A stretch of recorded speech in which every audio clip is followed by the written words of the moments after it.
بەڵێ بینەرانی عزیز و خۆشەویست بەردەوامی لەگەڵتان دکتۆر بۆ سەرەتا دێمە لای تۆ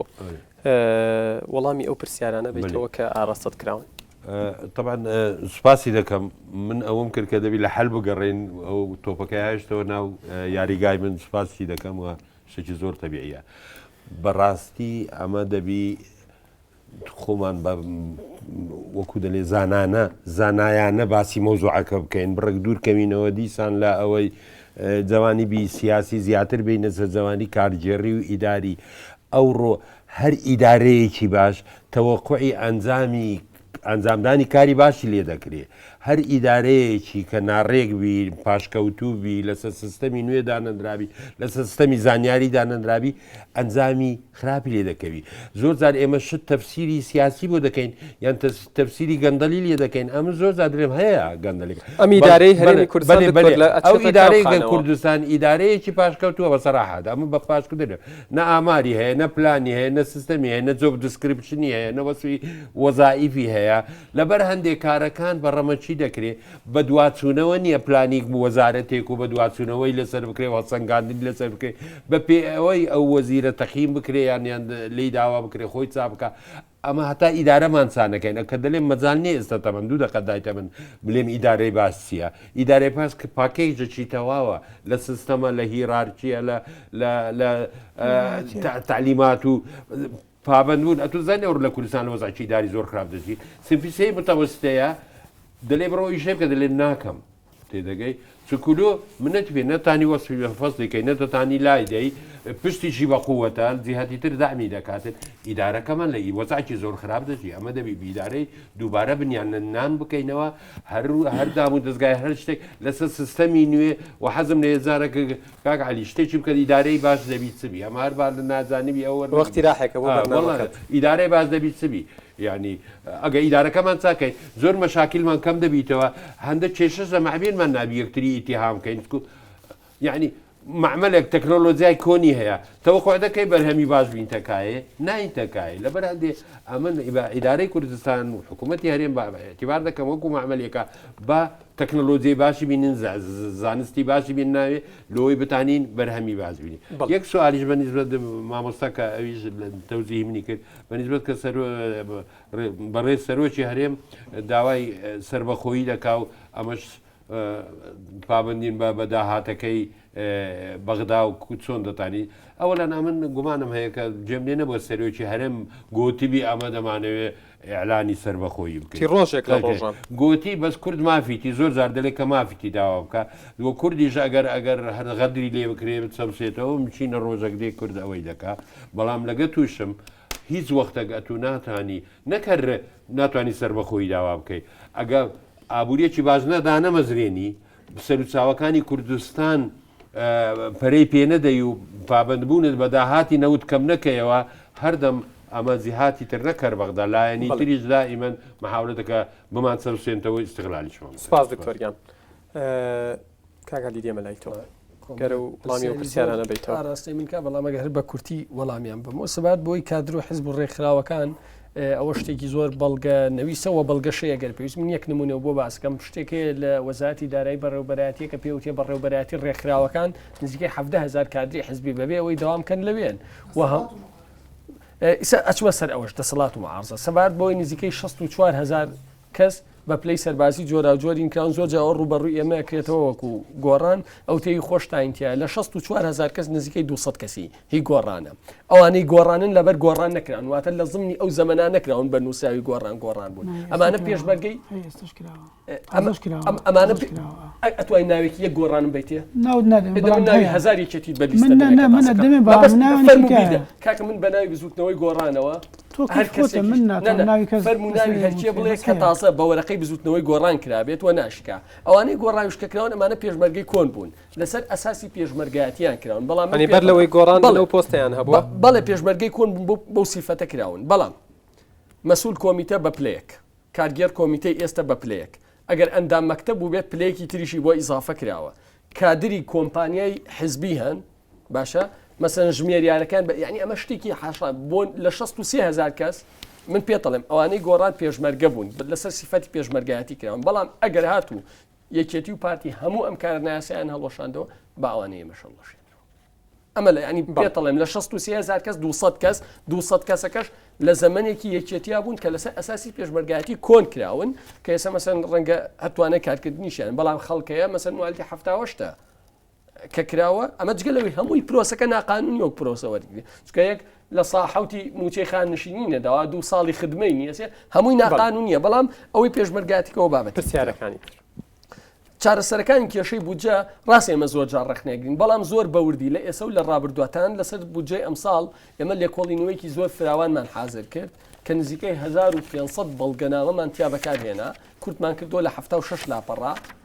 هەموو گرفتەکانمان خستۆتە ڕوو چارەسەر بۆ کێشەکانی داهات خەرجەکانی بەکاربردن 7 بەشە سەرەکیەکەی بودجە شمەت خزمەتگوزاری و چاکردنەوە باربوون سوودی کۆمەڵایەتی خەرجی دیکە هەبووە نادارەکان گرفتەکانیان چی چۆن یاسای بودجە جێبەجێ ناکرێت سەبارەت بە کێشەی عجز و پڕکردنەوەی عجزکە تۆ باسی عجز نەکرد گەورەترین کێشەی کوردستان عجزە و بەبێەوەی بزانین بەڵێەوە دێمە سەریەوە لای خۆم دیاریم کردووە هەموو ئەمانەمان کردووە ئەگەر دەسەڵاتەیەوێت ئێمە چوو کۆمەڵی خەڵکی شارەزا لە ڕێگەی ژووری ئابووری گۆڕان و هاوکاریان کردوین ئەومان ئامادە کردو ئەگە هەرچەنە دەسەڵات ئیشی دەسەڵات نییە پرۆژەی بە ئۆپۆسیۆن نیە پرۆژەی بەدیل بداتە دەسەڵات ئۆپۆسیۆن ئەگەر بەدیلی پێ خۆی چووە سەر حکوم خۆی جێبەجێەکە بەڵام ئێمە لە پێنهاوی بەرژەوەندی گشتیا چاوپۆشی لەمە شەکەین ئەگەر دەسەڵاتەیەوێ فەرمووی ئێمە پێشکەشکەین یەک بەیەکی ئەمانە کردومانە کە چەندێکی خەرجی پێویستن کە چەندێکی ناپێویستن زیادەڕەوی لەکوێ بە فیڕۆدان لەکوێ شیکردنەوە بۆ کۆی ئەم چەمکانە سەبارەت بە زۆری دامەزاندن ئێمە داواکەین نەخێر ئێمە داوای زۆری دامەزاندن ناکەین ئێمە ئەڵێن ئەرکی حکوومەتەوەیە دەرفەتی کار بۆ هاوڵاتیانی خۆی بدۆزێتەوە ئەم دەرفەتی کارە چ لە کەرتی گشتیا بێت چ لە کەرتی تایبەتا بێ داوای بەتاڵی مقەنعە ناکەین سەبارەت بەوەی کە ئێمە ئەڵێن بەردەوام بڵێ ژمارەی فەرمانبەرانی هێزە چەکدار و ئەمێنیەکان لە ساچلوێکی فەرمانبەرانی هەرێمی کوردستانن بەڵام کێشەکەی ئێمە نییە کێشەکەی ئێمە ئەوەیە ئەمانە بۆ کاری خۆیان بکانن بۆ نمونە بەرپرسی باڵای یەکێتی و پارتی هەمویان فەوجی تایبەت بەخۆیانتان لیوان هەیە مەلا هەیە مەلایەکی یاسای 8 پاسەوانی هەیە مەلا 8 پاسەوانی بۆچی ئەنی پێویستکە هەموو ئەمانە هین کراون واتە ئەمانە بۆ کاری خۆیان بکانیان لوبنان دەوڵەتێکە بتێو نەتوێ مەترسی زیاتر لە ئێمە لەسەرە سەفارەت و قونسوڵگەتی لوبنان 110,000 سەرباز و کارمەندی ئەمنی هەیە ئێمە 345,000 هەیە کە 110,000 کاربەندی وەزارەتی ناوخۆ 200,000 پۆلیس تقریبا 30,000 ئاسایش 6,000 پاراستن و زانیاری لوبنان وڵاتەوە مەتر واتە ئێمە ینی ئینەکە لەوەیە کە ئەگەر کارمەندی ئەمنیمانەیە ئەبێ بۆ کاری ئەمنی بەکاربێت نەک ئەوەی نزیکەی 50,000 بۆ 600,000 کەسمانەوە پاسەوانی حزب و بەرپرسە حزب ئەمە سەبارەت بەوەی کە داهاتەکان بۆ کوێ چن یعنی ئێمە داهات 10 میلیۆن دلار و 5 میلیۆن دلار مەشتێ نییەون بێت یعنی دیارە بۆ کوێ چێت و دیارە بۆ کوێ بەکارێت دیارە ئەم حزبانە من یەک نمونە بۆ هەمووان ئەخەمەڕوو لەسەر پێش هاتنی کابینەی دکتۆر بەرهەم کابینەی شەشەم یەکێتی و پارتی ماگانەیەکی 35 میلیۆن دلاریان لە بودجەی گشتی وەرەگرت لە زەمەنی دکتۆر بەرهەمە بە خۆشحاڵیەوە کرا 4 بۆ 5 میلیۆن دلار هەرچەنە ئەمە خۆشحاڵ نییە کەم کرا باشە خۆشحاڵەکە کاتێ زیادە بوو کە بە قانونی بکرایە بەڵام هەنگاوێکی باش بوو بەڵام خەرجەکان یەکێتی و پارتی لە ئێستا بەو کاتە بەراوردیکە کەناڵ ئاسمانیەکان زیاتر بوون بارەگاکانیان زیاتر بوون هەموو شتەکانیان زیاتر بوون ئێم پارە بەچی حەلەکرێت یعنی یەکشتم بۆ بێنەوە لە ئەسنای کەمبوونەوەی ئەم 35 میلیۆنە بۆ 4 میلیۆن دلارکە کەمی کرد بێت ئەمە جگەلەوەی کۆمەڵە خەرجی دیکەیە سەبارەت بە ئەوەی کە من ئەوەی کە هێنامەوە بەنزین دیارەوە یەک نمونەیە کە مەبەستم ئەوە نییە ئەم بزینە بۆ کادری حزبی بەکارێت مەسەن بۆ نمونە 16 میلیارد دینار تەرخانکراوە بۆ کڕینی ئەساس 3 میلیاریش ئەبەت چی بوو هەموو ساڵێم ئەساسانە شکاو تێک چوونەوە مەسەن یعنی مەبەستم ئەوەی زیادەڕەوی هەیە لەم بەکارهێنانە ناڵێم بۆ کادری حزبی بەکارێت بەڵام ئەرکی حکوومەتە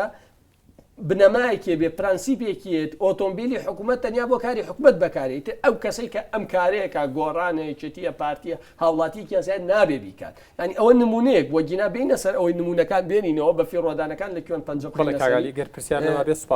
زۆر سەبات بۆی ئەرکی وەزارەتی دارایی چییە؟ ئەرکی وەزارەتی دارایی بێگومان وەک پێشتریش ئاماژەم پێێتا ئەرکیەوەیە سیاسەتێکی گشتگیر و فراوانی هەبێت بۆ گەشە بێدانی ئابووری گشتی کەمکردنەوەی خەرجە ناپێویستەکان بەپێی تحقیقاتێک کردومانە بە سوودوەرگرتن لەم ڕێژە زیادبوونانی بودجەی بەکاربردن لە 5 ساڵی ئایندا بودجەی بەکاربردنی هەرێمی کوردستان دەکاتە نزیکەی 21 تریلیۆن دینار ئەگەر بەم ڕێژە سەدیانە زیاد بێت لە ساڵ 2010 بۆ سەکردمان بە پێوە ئەیکی وەزارەتی داراییەوەی پلانی هەبێت بۆ ئەم کەمبوونەوە پلانی هەبێت بۆی داهاتەکان بە باشترین شێوە و بە شەفافی و سیاسی گەشە پێداگالی بۆ یە کاتیشم زۆر پێدای چونکە پرسیارەکان زۆر من کاکزار چ پرسیارێکت ئاراستە کراوە گەر وەڵامی بەڵێ سەبار بە مەسەلی شەقام کاکە مەسەلی شەقام زانین چۆنە سندوقی انتیخابات لە شەقامان نییە شەقام یەو کەسەیە کە ئەچێتە شەقام و دەنگ هەڵەبڕێ ئێتە بە ساحیبی شەقام یان شەقام نوێنەری شەقام هەڵەکەوێت نەک هەڵبژێریە کەس شتیوانە بۆ ئەوەی کەوا ئێمە من خۆم بە پیر بانگەوازێکەوە چوون بۆ بجا بانگەوازێکم خوێنەوە لە ئیمێڵەکەم باتۆ چیە ئەوێت بڵین شتێک دروستکەین فشارێک دروستکەین بۆ ئەم مەسەلەی بجێ بە پیر ئەو بانگەوازەوە چووم لە قاوەخانەی کەلتوری ئەو دەستەیە دامەزرێن ئەو دەستێش بە شێوەیەکی خێرا یەکسەر یەکەم ئیشمان ئەوە بوو کە پەیوەندی بکەین بە خەڵقانی پسپۆر و ئەو خەڵقە پسپۆرەش ئەم 15 وەرەقیان بۆ ئامادە کردوین و حەلی زۆر باشیشی تایە با من وابزانم ئەم حکومەتە لەسەر حەل نەوەستاوە بەڵێ ئەگەر قسەکەم ئەندامم لە 15 بۆ 20 پیجی ئابووری بۆ لە یەک پیجە یعنی پانگەوازیشی وا بڵاو نەکرایەوە ئەکرێ بۆ کارەکەی بزانن ئێمە زای چۆنە ئێمە ناچین بۆ پیجێک ئەم پیجی خۆمانمان کردێتەوە پیجێکمان بەناوی دەستەی بەرگری جەماوەری لە بوجە کردوێتەوە ئەبێ ئەوان سەردانی ئەو پیجە بکەن و اینجا ئەوان کەنێن پەیوەندیمان پێوە بکەن ئێمە کۆمەڵە پەیوەندیمان خۆمان پەیوەندیمان بە کۆمەڵە خەڵکەوە کرد خۆمان ئەیان ناسین بام ئەمەش ئیتر ئەوە نییە کە خەڵک پەیوەندیمان پێوەنەکە ئەی منش هەمان پرسیار بەواکەم بۆ ئەوانەی کە تو ئەیڵی بۆ پەیوەندیان بە ئێمەوە نەکردووە ئەو پرسیارە لای ئەوانە اینجا ئێمە دوو دەستی دەست بێژگە لە دەستەی بەرگری جەماوەری لە بوجە دەستەی دومشان دەستی ڕاوێژکاری بوجەیە کە ئەمە دەستەیەکە لە خەتایە بەردەوام ڕێنمایی و تێبینی ئەیە بۆ پەرلەمانتارانە و بەردەوام کۆنتاک هەیە لە بینی ئەو پەرلەمانتارانە و ئەو دەستەیە سەبارەت بە دامەزران ئەگەر خەتەر بێت خەتەر زۆرە بزە بە دامەزرانی لەوانەیە لە وڵاتێکا کە مستەقر بێ وڵاتی مؤسساتی بێت ئەبێ دامەزراندنیش ڕێوشێنی خۆی هەبێ بام ئێستا خەتەری گەورە قۆرەخکردنە ئەم بودجێ قۆرەخ کرا ئەم بودجێ خراوەتە تاریکیەوە و ئەم تا ئەوەش نییە کە ئەمانە لی نەزان نازم باسیەوە کراکە کاتەکە زۆر کەمە نازم ئاخر پرسیاری ماوە بەڕێزم دەنگت ناڕاتە پەخشەوە تکایە مەسلەی ئەکادمی و ئەم جۆرەشتانە کاکەخوان زۆر باشی لێزان ئەوان تاریکیەکان بۆیە دروست کردووە بۆی لەو تاریکایە ئیشی خۆیان کە نەژە قابلە علمی اقتصاد و ئیدارەی دەوڵەت و علمی مالی ئەمانە یەک دنیا ئەزمون و سەدان ناو ئەمانە هەیە هەتا هاتووە لە سەردەمی کۆنەوە هاتووە کاکە تا ئێستا میرنشینی سۆران باشترین ئیدارەی بەڕێوەبردنی وڵاتی لە حکومەتی مەهاباتە یەک دزی نەکراوە یەک مانگرتن نەکراوە یەک خۆپشاندان نەکراوە مەقسەم لە چییە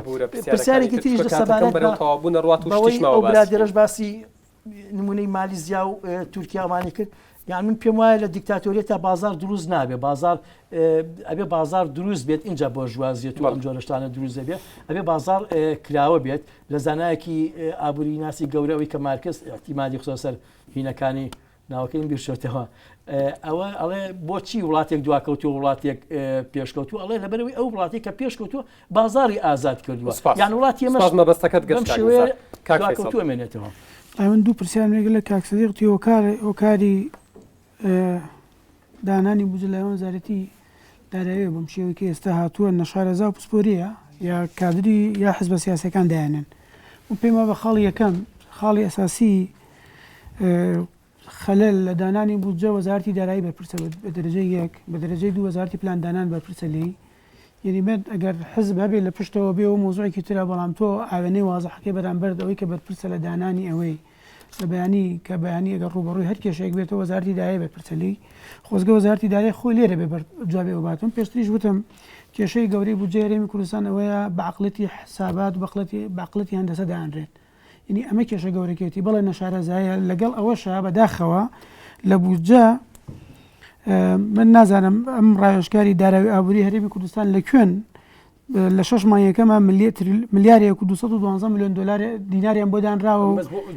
و ئوجوریان بۆیان دانراوە و من نازانم بەڕاستی لە کوێن یعنی ئەمە لە کوێن و ئەڵێ دێمارەوەندا عقڵمان پێدەشکێت یعنی ئەمەش بەڕاستی ئەمە کارەسازەکەی تر بەوەیە ینی مەسەلەن کە ئەڵێ وەڵای ئەی باشە ئێمە ساڵانە حکوومەت بەپێی بودجەکە لە 6 مانگەکەمە 3 ملیار و تقریبا 900 میلیۆن دیناری خرج کردو بۆ ئەوەی بەس بۆ ڕایۆژکاری دارایی و ئابووری و ڕایۆژکاری یاسایی و زانستی من پێم وابێ ئەیتر ئەمەمان بۆ چێت جگە لەوەی کە وەزیری پلاندانان لە ناو لە گفتوگۆی پەرلەمانە ئەڵێ ئێمە چەندین مؤسسەی ئەجنەبی ئیستشاری ئەجنەبیمان هێناوە دامانەوە مەمەکەی من تی ناگەم بەڕاستی ئەو پرسیارێکە یعنی خەلەل ئەم بەرنامە ئەوەیە مەفروض بۆ ئێلانی کەم ئێمە پێمان خۆش بوو پارلەمانتاریش حەزوری هەبوایە و نوێنەری لایەنە حکوومیەکانیش بەڵامەوە ئامادە نەبوون دابێتەوە بەڕاستی زۆر پرسیار هەیە ئەمە ئیشەکە لای وەزارەتی دارایی خۆیەتی بە تایبەت بەوەی دووەم کەرتی تایبەت بۆ بەرهێنان بۆ لە کەرتەکانی ترا ناکە بەڕاستی ئەمە کێشەیەکی گەورەیە دکتۆر جملەیەکی وت دێمە ڕەبتێکم بەوەوە حکوومەت ئێمە عقڵەتی تجاریە عقڵەتی ئینتاجی نییە بەڕاستی بەدا ئەوە ئیشکالە گەورەکەیە ئێمە لەبەر ئەوە ئەگەر تۆ من بخۆم دراسەیەکم هەیە لەسەر ئەوەی ئایا لە کوردستانە مەسەلەن ئێمە ئیشمان لەسەرەوە کردو پیشەسازی کۆڵەوانە بکەین هەمەڕەنگکردنی ئابووری بکەین ئابوووریەکەمان هەمەڕەنگکەین ئەتیمان لەسەر یەککردنەکەین بەداخەوە لە کوردستانە نییە مەسەن لە کەرتی تایبەتیشە کەرتی تایبەتی ئەوەی بە تایبەتی کە ناوە بەرهێنانێکین لە بەرهێنانەکەشە بەشی زۆری بۆ ئەو بۆ کەناڵانە ڕۆشتووە کە زۆرترین قازان بە کورتترینی ماوە دەستکەوێت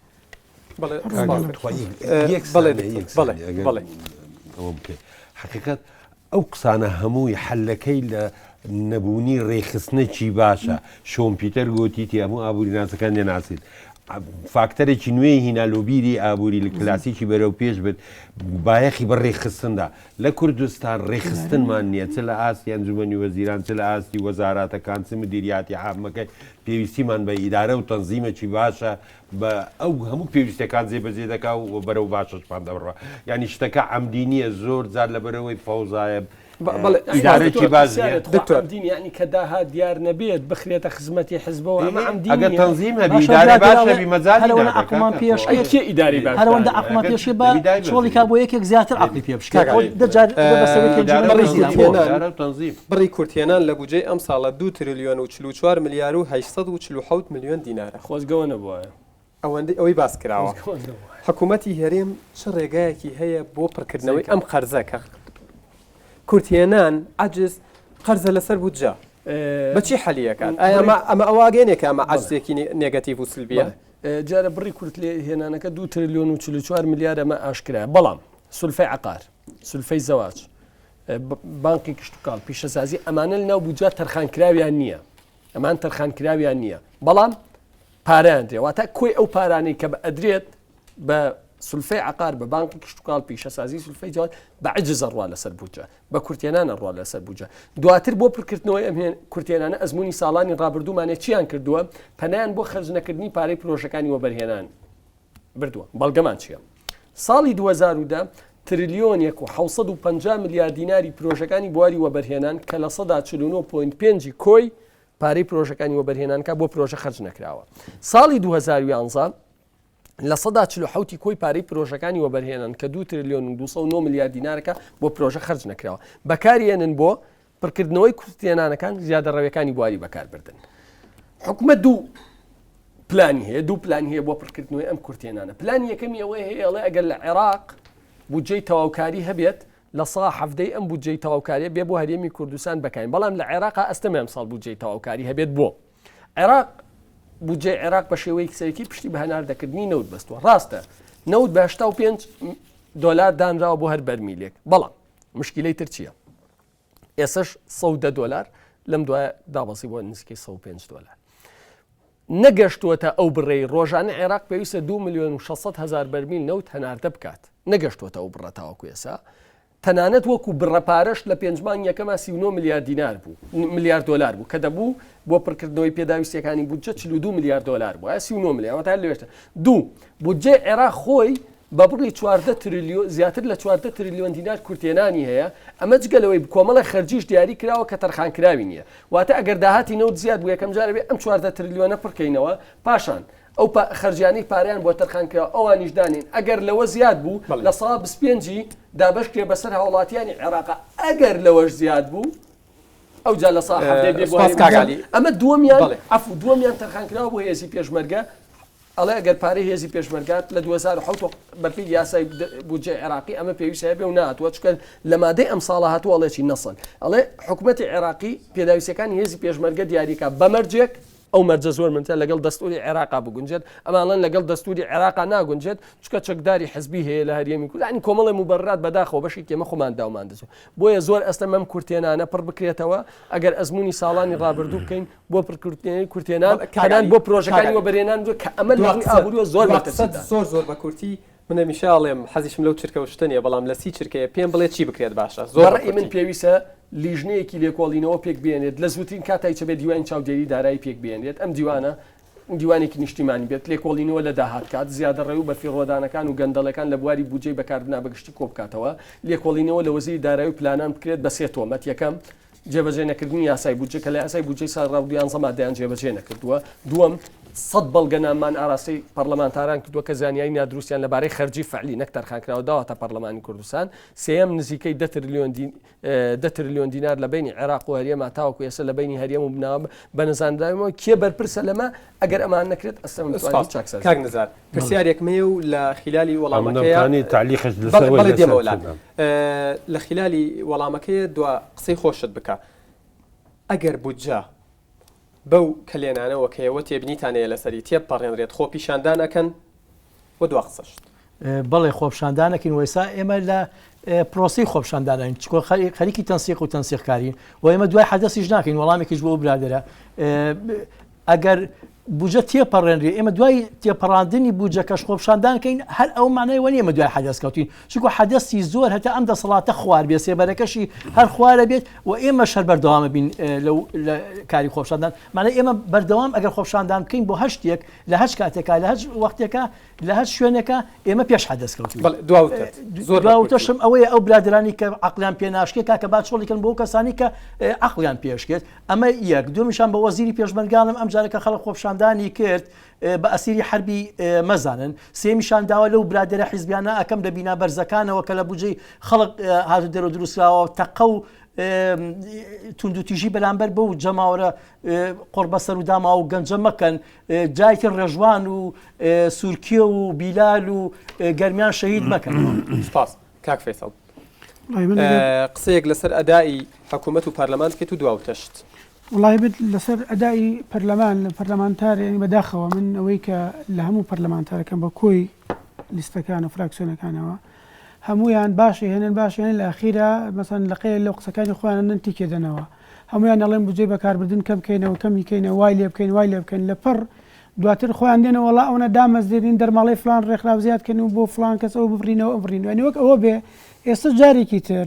لە 120 بودجەی سەرۆکاتێکان کەم کردووە بەڵام چیان لێ کردووە نانێتەوە عەزی پێکەم کەنەوە هاتون جارێکتر دووبارە دابەشیان کردو دەرماڵیان پێ زیاد کردو مەعاشی لازەمەندێکیان بێ یعنی ئەمە کێشەی گەورە ئەمەیە لە ناو پەرلەمانە بەداخەوە لە عقلەتی پەرلەمانی ئێمە بازار ونە یعنی ئەمانە بیر لەوە ناکەنەوە ئێمە بازار وێرانەکەین کەی هەر پەرلەمانتارێک پێمەڵەن دواوتە زۆر بە کورتی هەر پەرلەمانتارێک بازاری لەبیر کردی بێ و بۆ عەرزی عەزەڵاتی خۆی بڵێ بچەی فلان زیاد کە فلان زیاد کە نازانێت کارەساتەکە لە بازار ڕێژەی لاوسانەکەی بازار ئەوەیتر بەرزەکاتەوە کە ئەەکەم دوور بن لە مزایدەکردن سپاس دکتۆر زۆر بە کورتی بەڵێ زۆر سپاس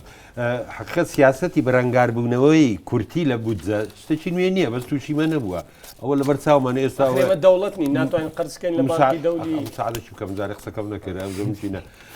ئەوە یۆنانمان لە بەرچاوە ئیسپانیامان لە بەرچاوە زۆر وڵاتان کەمە لەسا هەر قەزیە نییە قرسکردنە من نەمگوت من لەگە قەرزی دەرێ نیمە بە هیچ زۆرێ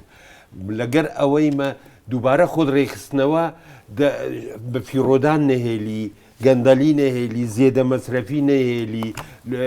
لۆستی باش بەکارهێنان شتەکانت بەکاربیێنی دێمەوە ئاخر قسەشم ئەوەیە کە جەنابەت دەڵێ ئاخر قسەچیە حقیقەت ئەمە لە حکوومەتی هەرێم دەبی ئوسلوبمان و پەیوەندیمان لەگە جەماوەەر بگۆڕین ئێستا ئەمە خەڵکمان فێر کردێ خەڵک بەس مەتالیبی پارە وەرگتنا ئەو دەلێ پارەم نییە ئەو دەلێ داهات نیە عقلیەتی پەرە پێدانمان نەهینایتە ناوێشتی خەڵک عقلیەتی ئەومان نەهینایە خەڵک هەندە دەرۆزەکەر نەبی لە حکوومەت خەڵک بە داوا بکە پەرەپێدان هەبی بە خۆی داهات دروستکە وەکو وڵاتانی پێشکەوت و هاوڵاتی و ملت حکوومەت بەخێو دەکات نەکات لەسەر بەڵێ دکتۆر سەلاحەدین عوسمان پیرەبابی مامۆستای زانکۆی سەلاحەدین و شارەزای بواری ئابووری کاک نزار محەممەد ئەندامی دەستەی بەرگری جەماوەری لە بودجە کاک فەیسەڵ عەلی ئەندامی منتەدای ئابووری کوردستان هەروەها کاک علی حەمە ساڵح ڕێخەری ژووری ئابووری بزوتنەوەی گۆڕان سوپاسی ئامادەبوونتانەکەم سوپاس بۆ زانیاریەکانتان سوپاسی ئەو میوانە ئازیزانە ئەکەم سوپاسی هەموو ئەو لایەنانەکەم کە هەمیشا و کارمانن بۆ ئەوەی میوان بنێرن لە بەرنمەکانمانە حەزوریان هەبێ دەروە سوپاسی ئەو ستافە ئازیزاکەم کە هەمیشە هاوکارمانن بۆ گەیاندنی ڕەخنە و پێشنیاز و پرسیارەکانتان دەتوانن پەیوەندی بکەن با لینکی NRT یاخود لینکی بەکراوەی لە سەر ماڵپەڕی کۆمەڵایەتی فەیسبوک تا بەرنمەیەکی تر بەخواتان ئەسپێرم و ماڵتان ئاوا بێت.